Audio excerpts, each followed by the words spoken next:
Hello, ladies and gentlemen. And today I present to you a special guest, a queen from Colorado, one of the most top queens from Colorado, must I say. Her name is Treasure Davis, and the Treasure Davis team is helping people buy and sell homes all over Colorado Springs and the surrounding areas.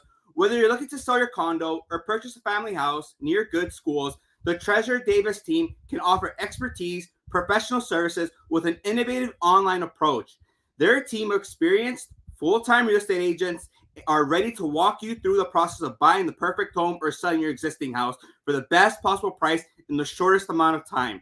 With over 400 homes sold in 2022 by the Treasure Davis team, who you work with matters. Whether you are buying or selling, you need people who care about your needs, listen to you, represent you honestly and with integrity, and have the skills to negotiate the best deal possible for you. That's what the Treasure Davis family believes in, and that's what they do. Their mantra is, we measure our success by your peace of mind before, during, and after the transaction, serving Colorado since 2005. You can get in contact with Treasure at 719-249-2020 or at homes@treasuredavis.com. Ladies and gentlemen, please give it up for Treasure. What a great introduction. Thank you so much. Hey, Treasure, how are you feeling today? Better than ever or another day in paradise? Doing great. I love it. I love it. Treasure, so what made you want to come into the industry in 2005? That's a really great question. So I came into the industry in 2005. My husband and I were working state jobs in Colorado, and we both had side businesses. So he had a sprinkler business, and I had a wedding store / wedding consulting business. So at the time, we were working 4 jobs, just trying to make a living, just trying to get ahead. We had a little 2-year-old who's now 21, and my father-in-law was selling real estate in Colorado Springs, and every time I called him, he was at a baseball game. He was living his best life, and doing life on his, like, how he saw it. And I thought to myself, well, I like to look at houses. I think that's fun. And so I'm going to get my real estate license and I'm going to hop into real estate. Nice, nice. Well, so you've always been there, part of people's like cherished moments, like very significant chapters in people's lives. So you know how to give that 5-star user experience. But can you walk us through what 2008, 2009 was like, please, for yourself? Yes. So going back to a little bit about my story, it sounds like it was all great, right? Like I got into real estate because I wanted to sell houses and because it was fun. Let me tell you, I quickly fell flat on my face. And even though I'm native to Colorado Springs, I did not have a sphere. I did not have a book of business. I did not have anything to walk into. My father-in-law quickly realized afterwards that he was making a lot of money in network marketing. And so he decided to actually get out of real estate, move to Reno, and we were there with a stated income loan, no jobs, no state jobs. We couldn't go back to our jobs, and a 2-year-old, and we had left everything behind. So it became a quick story of how do we go from zero to not losing our homes, and what does that look like? So for us, it was very kind of rewarding of what we went through, and also very challenging. And so I would say that's my journey. So when you say like 2008, 2009, my journey through the struggles of 2008 and 2009 actually started in 2005.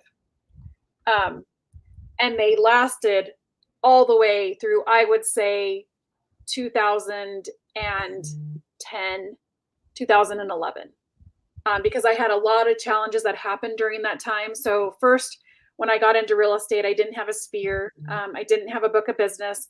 I didn't know how to generate leads. I was new to the industry. And so I literally went to my broker and I was like, tell me step by step what I need to do and I'll do it. And it involved a lot of hustle and grit. And I will tell you, the secret to success is outworking other people. I will outwork you any day of the week. And the other piece of that is that if somebody comes along with a name and they're looking to buy or sell, I'm actually going to meet them where they're at and not on the time frame that I think they should be at.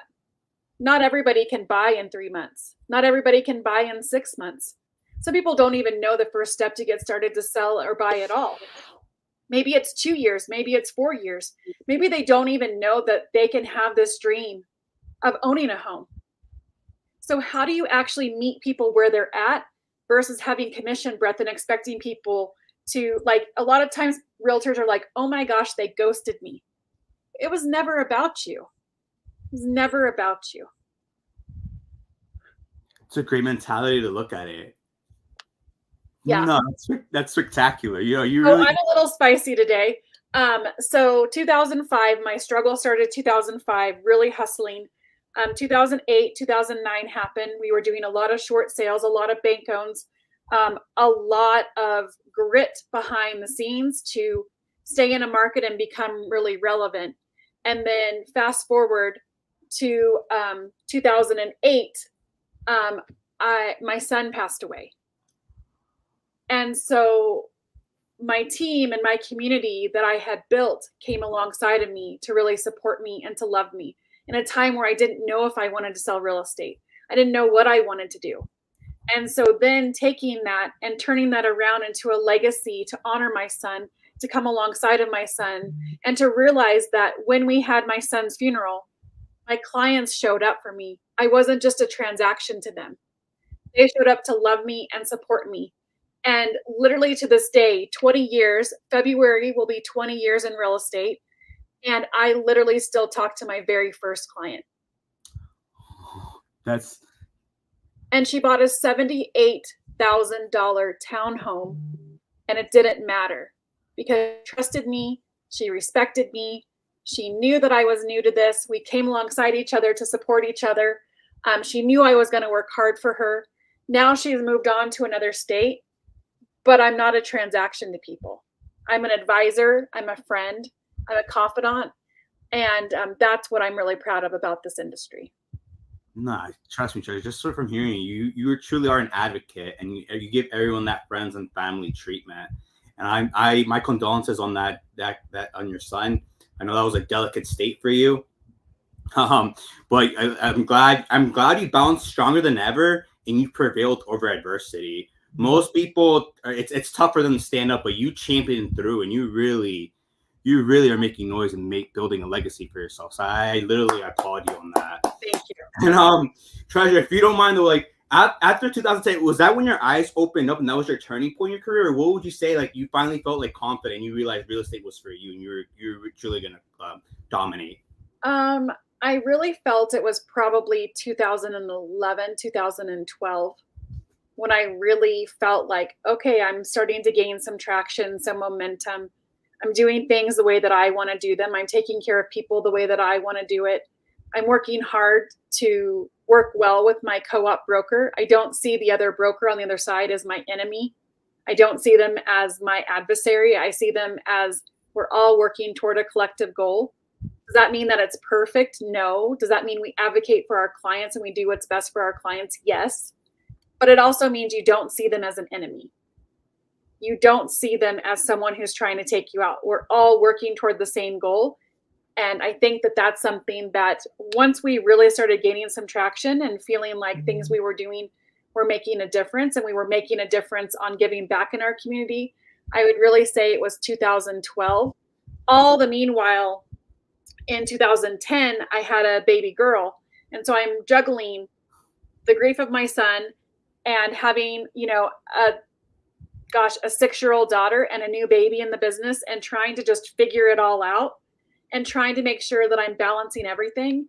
And now that my oldest daughter is 21 and my youngest daughter is 14, looking back, I'm like, I'm really proud of how I took care of people. I'm really proud of how we did it. And I'm really proud of how I showed up as a mom while still doing high numbers. 1000%. You're a super mom. You really are a super mom. I kudos to you for being able to juggle all that. What's the most misunderstood thing about you, your industry, and your work, would you say? The most misunderstood thing about me, I think that's a very interesting question, is that people think that they actually know me when they don't know me, right? Like, I'm very introverted, and you wouldn't think that about me. You think that I'm very outgoing and a people person, but I'm actually really not. So when I walk into a room and I'm quiet, sometimes people mistake that for like me being cocky or me thinking I'm better than. And it's like, no, I'm just actually really shy. And I want to like get the lay of the land before I figure out like where do I fit in and where do I belong. And so I think are you the same? Yeah. Yeah. Just And I think a sort of lot of just observe. Yeah. And I think a lot of people have that misconception about people, right? And their buckets get filled up by being around other people.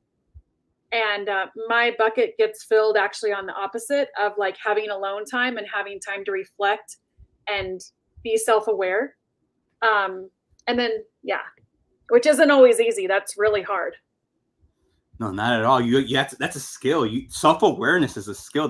The fact that you come to the point where you can reverse engineer things. Like this is your output, and this is the inputs you need to achieve your output.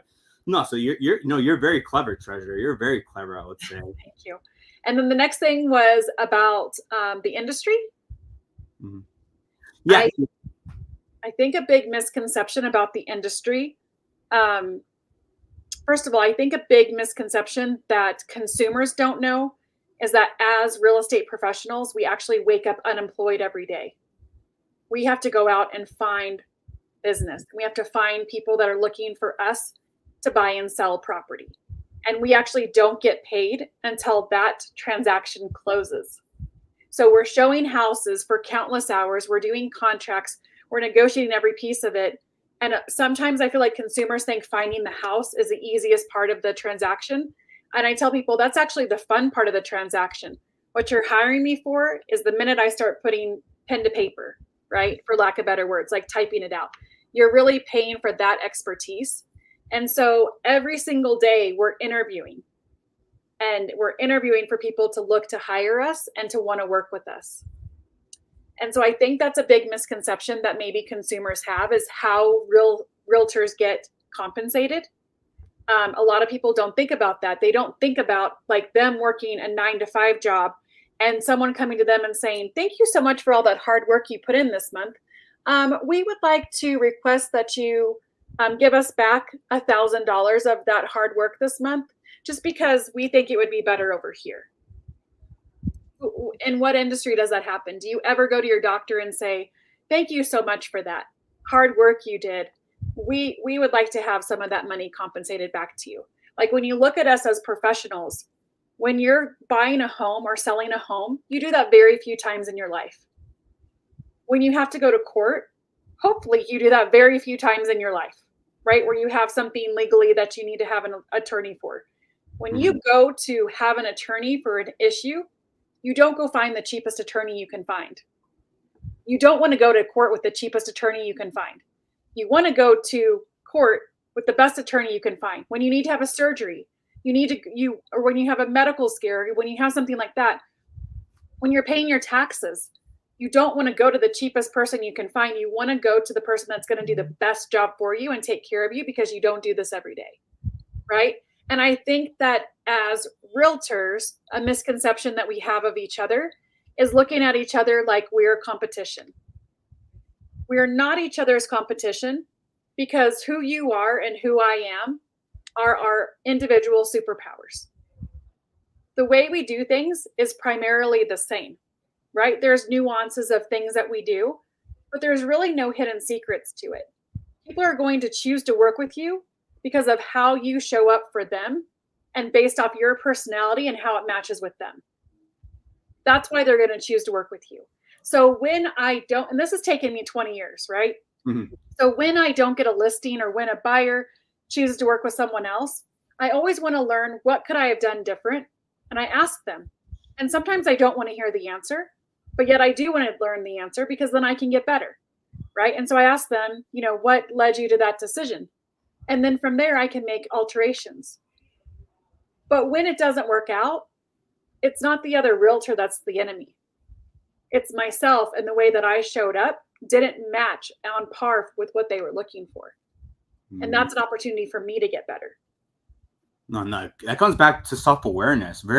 A lot of people just stay in their bad habits, but you're continuing to improve. Like you never stop learning. You're still, even though you're like look her up. She's number one large team in Real Trends, and yet she still is a sponge, still learning, still honing her craft, which is amazing. Like, you really are a student of the game, I would say. If you could change one thing about the industry, what would it be and why? So if I could change anything about the industry, I would change the requirements to become a realtor. It should be harder to be a realtor than dealing with people's biggest financial investments than it should be to be an esthetician. They have more schooling and more training that they need to do. And I'm not making less of their profession and their career. Like, they take it very seriously. I think we need to change the same requirements, and we need to have a mentorship in order for people to just hop in and handle people's money. Because if you mishandle people's money, it can literally cost them at the closing table and nothing can be done. So I think we need to change the requirements of our industry and the mentorship of our industry to make sure that people are coming in with the right intentions and the right mindset, and they come into it knowing what to fully expect. No, 1000%. Yeah, an apprenticeship could be super ideal in this game, because trust me, like you said, the 10,000 hours is valuable. That's a value proposition, and just knowing that and being an advocate.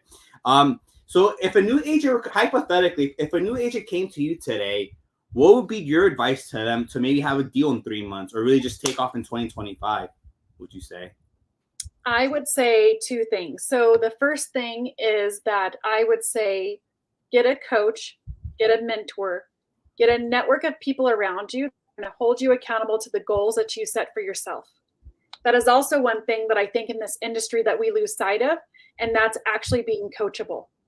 Like, we think we have it all figured out and we know everything, and we don't need to role play hard conversations, and we don't need to like role play our contracts, and we don't need to take time to be educated, and we don't need to take time to do all that because we got it.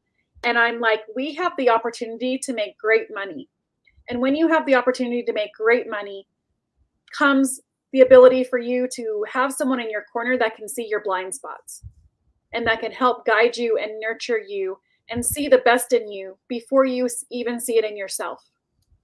And that's what a coach and a mentor does. The right people who you surround yourself with, especially now in this climate, matters more than ever. And so I would say, if it's not a coach because you can't afford it, start off with a group of people that have like-minded goals and values as you, and that are going to hold you to what you want to achieve, because everybody's definition of success is a little bit different. That's the first thing. I think the second thing is to realize, what kind of output are you going to get in order to receive input? If you think that it's just making cute TikToks and that people are going to work with you, why would they want to work with you dealing with their biggest financial investments? I would never do it. If my doctor's out there making cute TikToks, I'm not going to hire them. Now, if they're coming from a place of education and they're advising me as to what to expect, and they're coming from a place of education, I'm going to respect that a lot more. So I'm not saying you can't make TikToks or be very active on social media. I'm just saying messaging matters, because there's so much noise and we're a professional industry. And so I think that really matters. So I would say, figure out what is going to be your lead source and what you're going to lean into, and then figure out what your output is going to be. Output matters. No, yeah, you're totally. It's a result-oriented business, so really, it's all about like how many appointments can you set, and then you just run your numbers, and then you just try to improve your ratios, your KPIs, the performance indicators, key performance indicators. You're totally right on that.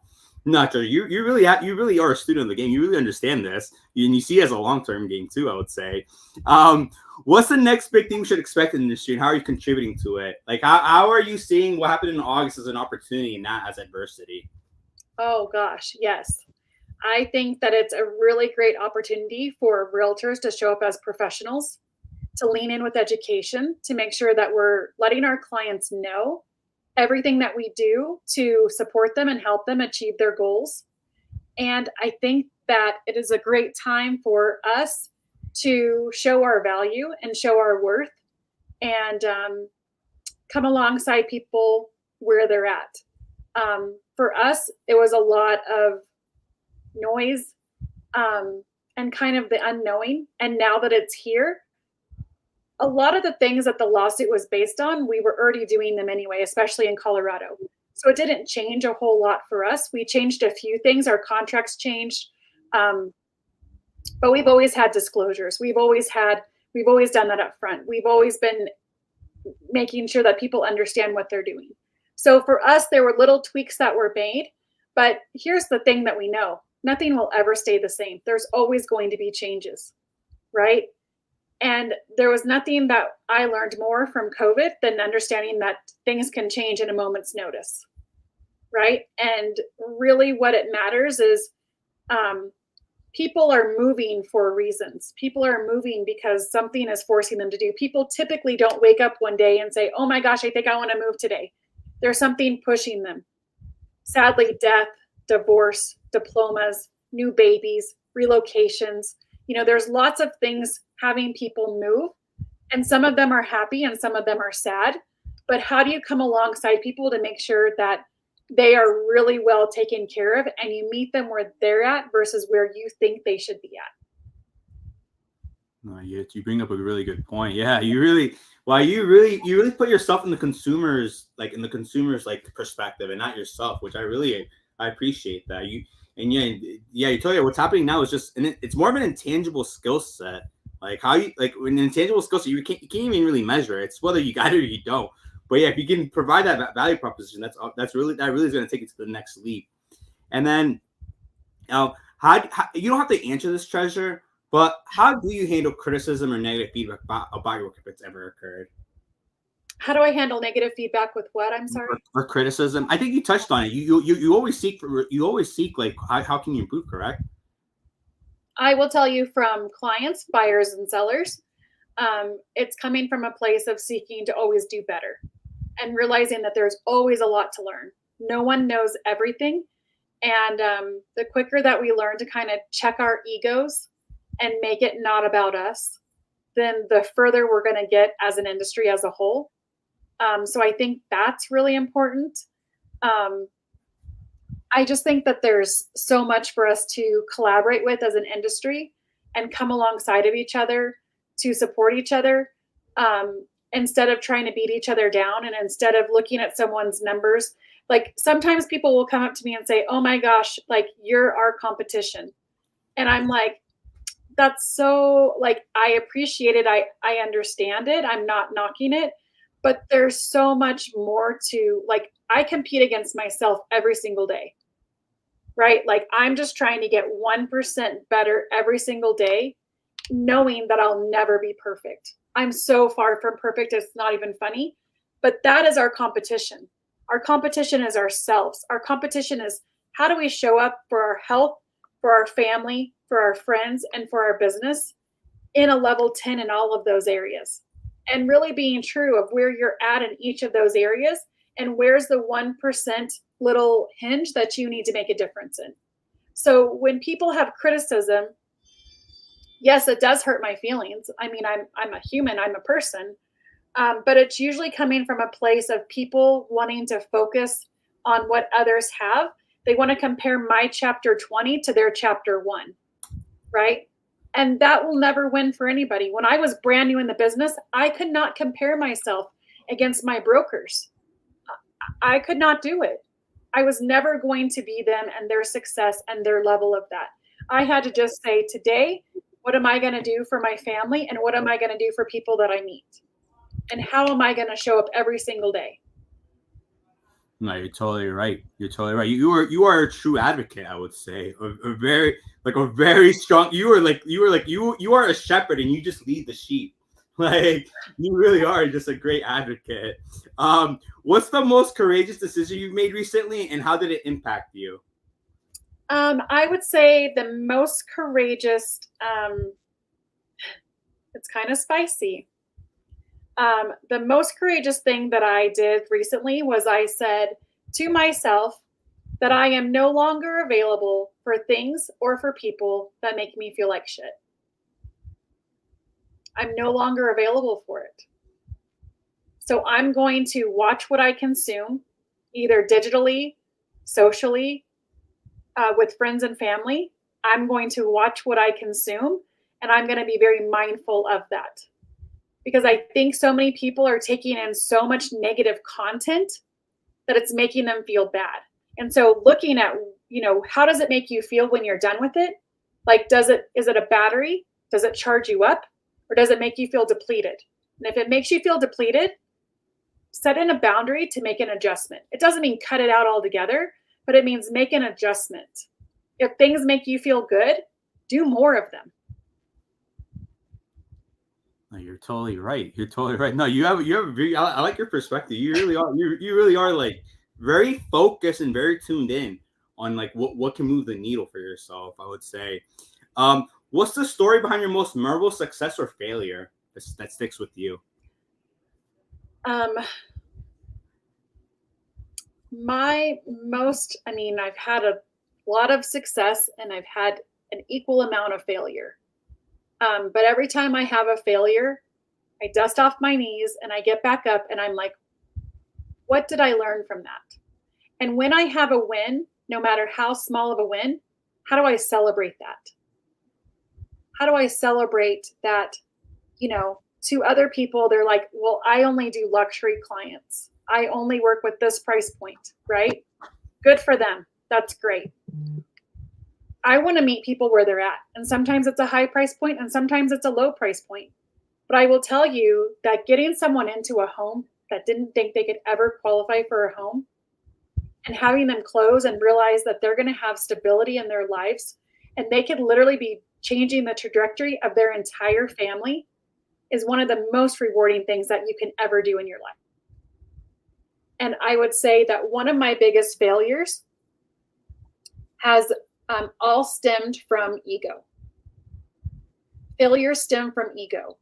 So many of us are focused on making this about us, making this about my numbers, my transactions, my photo on signs, which I have an opinion about, and making this about us on the sign and us presenting the property and us doing all of this when we're really missing the boat. It's really about our clients who are looking to make a change in their life that's going to require money, time, and a lot of really hard work because moving is hard. And I think that that's something that we forget. And so I think for me, it came down to ego. It came down to ego when I was building my team and I kept people on because they produced and they took great care of clients, but they were killing our culture. And I think that's a hard move to make because while everybody's building these teams, in order to sit back and say, I can keep having these numbers, but I'm literally crushing this culture that I've built over the last 8 years, that's a decision that I need to make. And so I think that that's really important for us to really look back and see like what's driving us. Like so many times we interview people and they're like, I want everything to be in my name and I want it to be my name in lights. And I'm like, tell me why. Who actually sees MLS rankings? Whether you have them under your name or not, who actually sees it? The only people that see it are the brokers that are trying to recruit you to their companies. No one else sees it. So what does it actually matter? Like it doesn't actually matter. What matters is what your net income is that you take home and how you use that money to bless your community and bless your family. That's what matters. No, you're totally right though. Like you could be like the best salesperson, or have all these accolades, but the client doesn't care. Like the client only cares about themselves at that given moment. Sure. So you're totally right on that. And yeah, the culture thing that's a very nuanced thing that you can depict. The fact that you really see it as a long-term game. Like either you love who you work with or you love what you do and you want both. So I like that about you. Like you really want both, and that means you get to do something that makes you that's enjoyable and happy for you. And changing gears a little bit, if you could have dinner with any historical figure, who would it be and why? Oh, a historical figure. Gosh, that's a really great question. I think for me, it would probably be a president. And I'm not picking one on either side. I'm not picking a Democrat. I'm not picking a Republican. I'm not picking an independent. I'm not picking anything like that. I would just really love to know about what made them want to get into politics, how they stayed true to themselves, and really why they got into it and why they decided to have that level of sacrifice for our country. It's a sacrifice that lasts their entire year with having security follow them around the rest of their lives. Right? And I would just like to know, like, do they go into that knowing that, you know, things are actually pretty dangerous? Do they go into their making a difference? And do they feel at the end of their term if they made that difference for the American people? And are they proud of what they did? And so it doesn't matter which president it would be. I would just love to know from a former president those questions. No, those would be great insights, Treasure. Those would be great insights. You're not the first or last person to say president. I think someone said George Washington. I was watching George Washington. They're like, because we get two opportunities to live on this world. Like the first time while we're alive, and the second time we get to see how long our first and last name live. So like the name George Washington's been around for who knows how long, and yet we still talk about him. So Treasure Davis, we'll see how long the name Treasure Davis lasts after. That'll be interesting. Who or what inspires or influences you the most in your work, would you say? I would probably say who influences me the most in my work. I mean, obviously I'm very religious, so God influences my work. He leads everything that I do. And taking the time to be still and to listen, I think, is very important. And then obviously I've had a lot of great mentors along the way and people that have come alongside of me in different seasons of my real estate career to get me to that point. I would say right now, my biggest mentor has been Tom Ferry, because I'm in that coaching program. And he's a very dear, dear friend of mine, and I'm very thankful for that. And I'm very grateful for his leadership and how he comes alongside of us, and how he is in person is how he is on stage. And I really respect the way that he loves his family. No, those are great choices. Everything that you said. I hope one day I can call you a dear friend of mine, Treasure. Thank you. And then, what do you think is the key to maintaining a work-life balance, and how do you apply it in your life? I'm gonna be spicy again. Balance is BS. There's no such thing as balance. When you take your eye over here, this starts failing. When you take your eye over here, this starts failing. So it's making sure that you take the time. So the way that I figure my perfect day is, did I prepare the night before? Did I practice for my day if I have any hard conversations, objections, things that I need to overcome? Did I prospect that day? A lot of realtors in this industry don't want to prospect. Sorry to tell everybody, you need to prospect every single day. And if you don't prospect every single day, I don't consider it a work day. So if you don't prospect and you're showing houses, then you actually didn't work today. And then I think it's important to be really present at every meeting and every opportunity that you're at. And then I think at the end of the day, it's really important to reflect on your day, to figure out what was your win, what could you have done better, and how are you preparing to be better the next day? And is it perfect? No. Do I want to do it every day? No. Do I do it every day? No. But the intentionality is there, right? And it's the grace to say, I'll give myself one day, but I'm not giving myself 2 days. I can have one, but never two. And so I think that that's really important. And I think that's something that a lot of people can look at. No, you're totally right. You're totally right. And let's see here. Oh, what's the biggest challenge of being in your role though? You running a team, like what's the biggest challenge of you juggling all that? Would you say? I think the biggest challenge with that is twofold, and I'm not speaking about like my current team now. I'm just saying one of the challenges is that people that are on teams feel that with the compensation split of whatever that may be, that team leader is making exactly that money, right? Just like consumers think that when we get a compensation check, that all of that money is ours. It's not ours. We have to pay taxes. We have to pay our brokerage. We have expenses. We have staff. We have all of this stuff. And so I think that when people are on a team looking at it as the compensation that you're providing to the team and to the company, you're an investor. You're an investor into the technology. You're an investor into the systems. You're an investor into the processes. You're an investor into the people.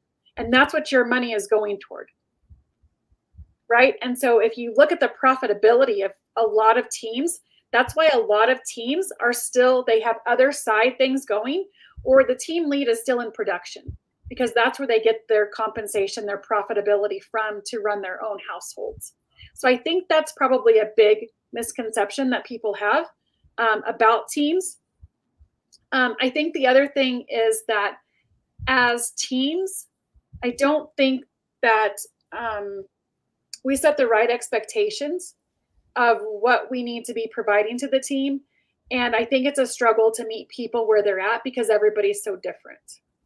And so you're just trying to figure out how to put it all together.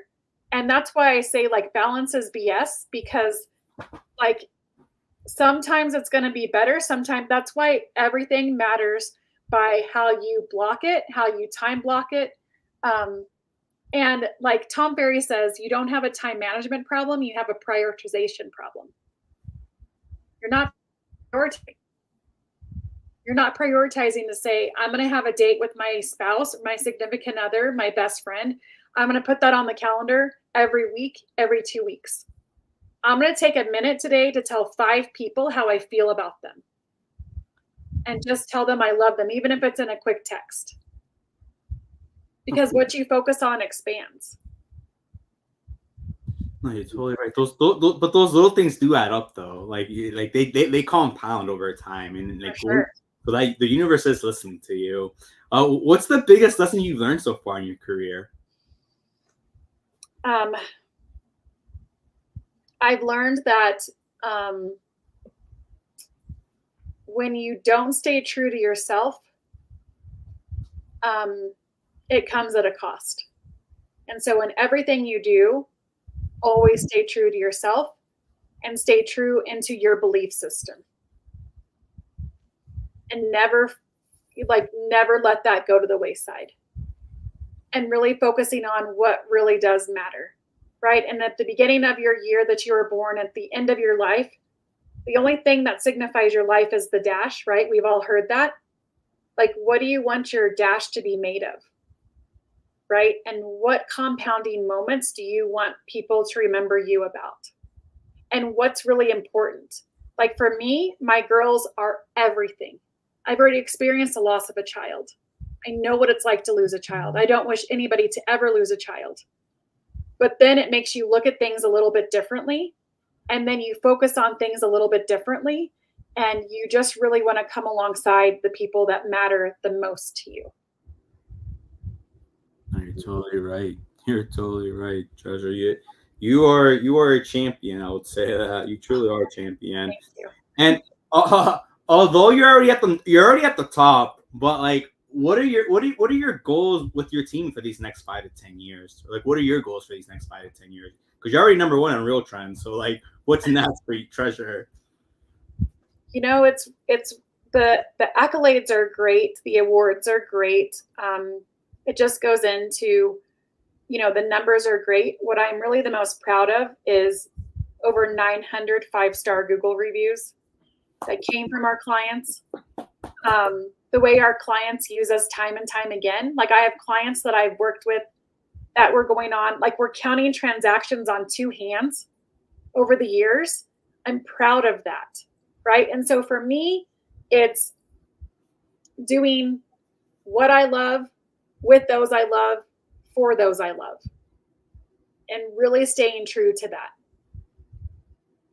No, I commend you. I hope you manifest. I hope you continue to manifest. Yes. Every day.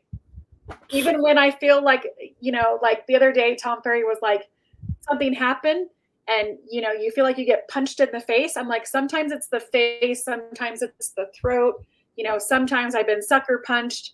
But it's like, okay, how do you come back up from that? Right.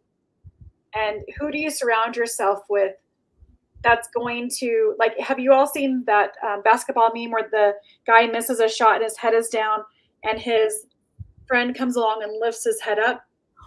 Yeah. Some college game. Yeah, you're totally Yes. right. How do I surround myself with those kinds of people? And how do I show up to do that to my friends and family? That's what I want to focus on. That is my goal. And so obviously, as I'm looking toward getting my youngest daughter out of college, getting my other daughter off to dental school to become a dentist, um, buying a vacation home in Cabo, um, it's just really looking for and making sure that I'm living a life by design. I'm living a life that's intentional for what is based on our family and what's important to us. Um, and surrounding myself with people that make me feel better and that bring joy to my life, and we can have hard conversations and show up well for each other versus people that leave when it gets tough. No, you're totally right. You're totally right. That's you are a light to people's lives. You really see the glass half full. You really try to. You're really uplifting and just try to brighten people's lives, and I commend you on that. Um, what's your favorite book? And I hope you continue to be a number one mom too. By the way, Thank you. yeah. Thank you. I was voted on that by my dad. I'm the number one realtor and daughter in the world. My dad voted me that. I saw a bumper sticker that said that the other day, like, I'm the number one realtor voted on by my mom. And I was like, I love that. I'm the number one realtor and the number one daughter voted on by my dad. That's amazing. Hopefully, yeah, bring out the champagne, bring out the confetti. I hope it always stays like that. What's your favorite book, podcast, or article that's had a significant impact on your life or your work? Gosh, I have been consuming so much great content lately.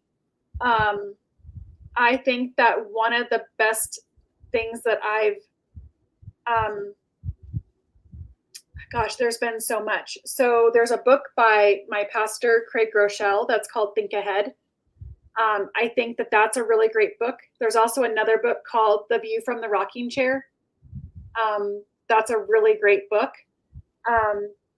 And right now I'm reading a book by Kendra Scott that's called Born to Shine. So I always read kind of two books at the same time. The other book that I'm reading is called The Messy Truth. And it's by the founder of Dry Bar and kind of her journey of success and failures along the way. And I love reading books written by female, strong entrepreneurs that really are motivational, that really show like the grit of what it takes to stand out in such a noisy world and still be true to their families. So I'm consuming so much content because I'm not watching TV. I love the Founders podcast. I love anything Tom Ferry. I also listen to the Leadership podcast by Craig Groeschel. I have a whole list of things that I listen to day to day. Sometimes are things when I want to unwind, and some things are there for when I want to, amp things up. It just depends on where I'm at in my day.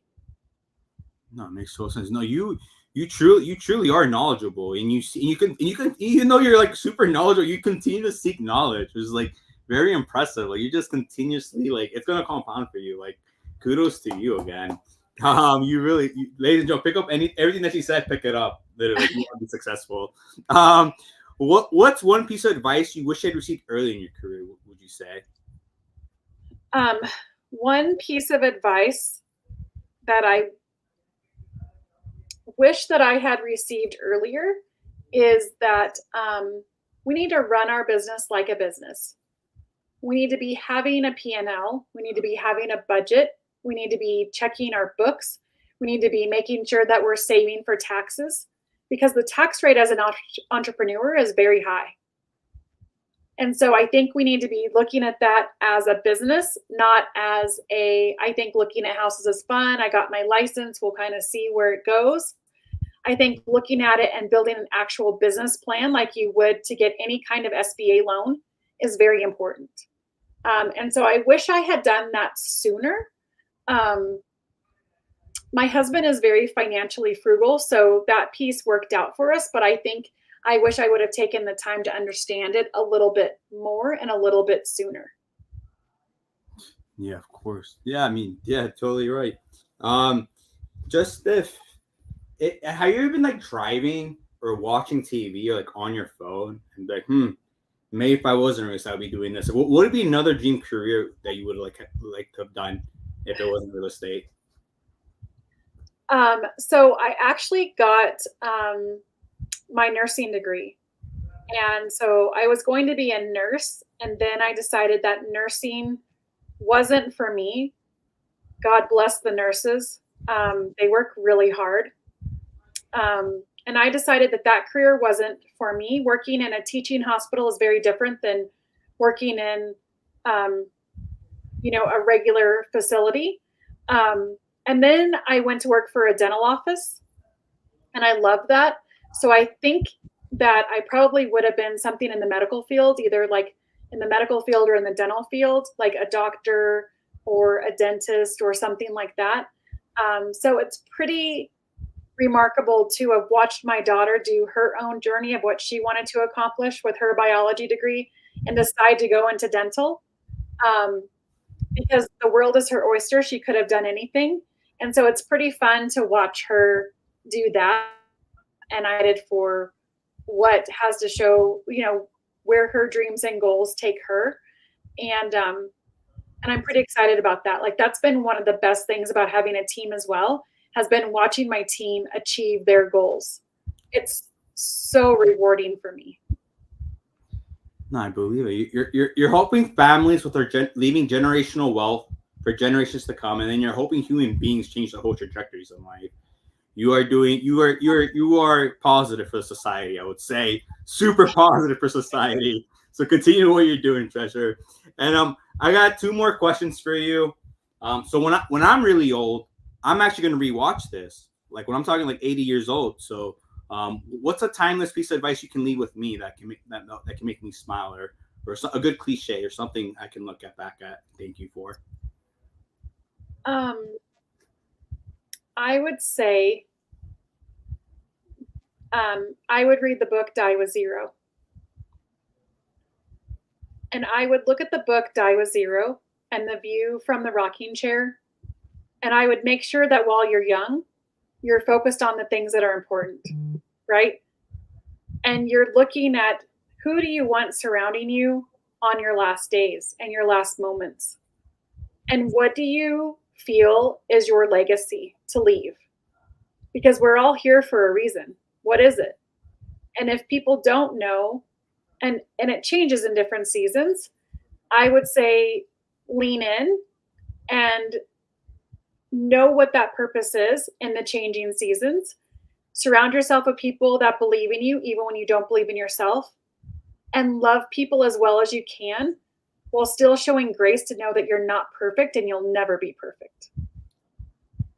Amen to that, Treasure. Amen to that. When I finish those books, I'll definitely reach out to you. I want to know. I want to know.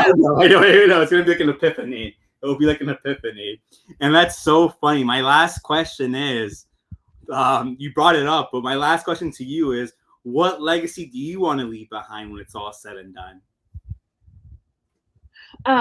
The legacy that I want to leave behind is specifically to my children.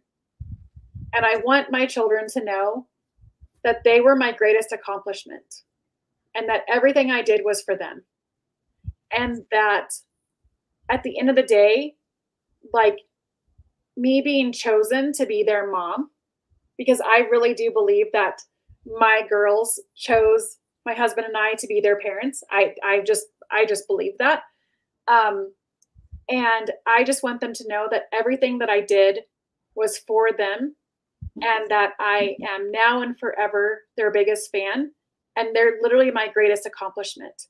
all the awards, all the trophies, all the accolades, all of that don't mean anything if I don't have health and love with my children. Well, that's very touching. I would say. I hope you and your children continue to have priceless moments and priceless memories together. Definitely take pictures and videos. That way, when you guys are older, you guys can look back at it and smile. Treasure, that was it for me. Do you have any questions, comments, or thoughts for me? And how do you like people reaching out to you? So I would say, going back to that, like, how you know that that's working, is when you can talk to your adult children and you can say, when you were younger, like, how did I show up for you?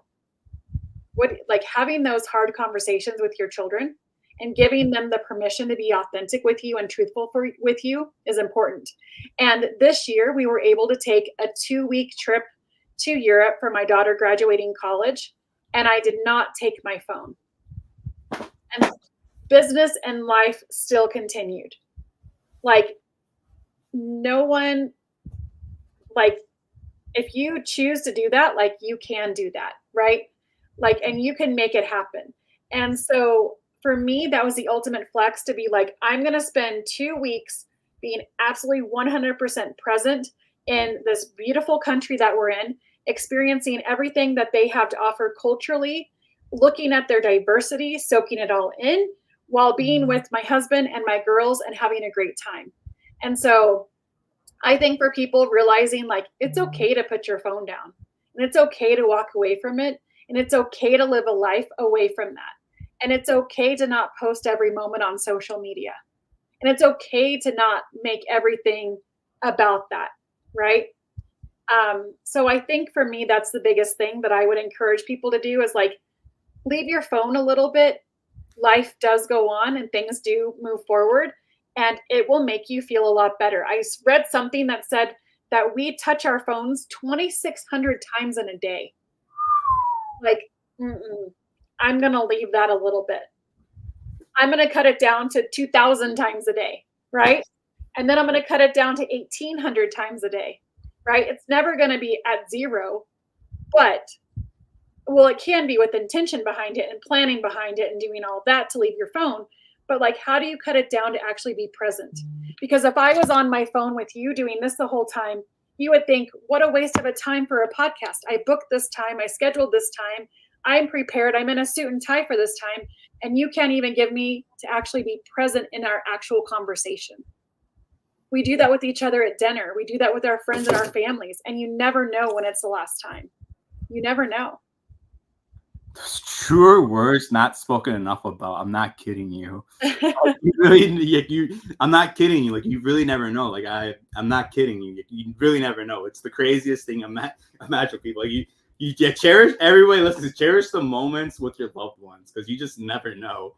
And George, one thing I got from you is you love transparency. You really are somebody who just, like, loves transparency. Like, it's got a, like, crystal clear, perfect pitch. Like, I like that about you. Yeah. And, do you have any last final words that you would like to share? So people can obviously find me on social. Instagram is the best place, because Facebook, for some reason, blocks us at 5,000 people, which is silly.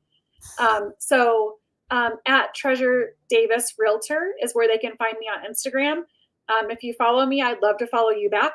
And I'm in Colorado Springs. I should be pretty easy to find. But I would love to connect with you on anything you're looking for. And I'd love to see you at the next conference or networking event or anything that we run across each other at. Yeah, hopefully. Well, let's manifest. Ladies and gentlemen, please get in touch with Treasure Davis. She is a queen of Colorado, #1 large team on Real Trends. Treasure, it's been an honor and pleasure speaking with you today. Can you stay on the call for one more minute after I end this? Sure. Thank you so much. Thank you.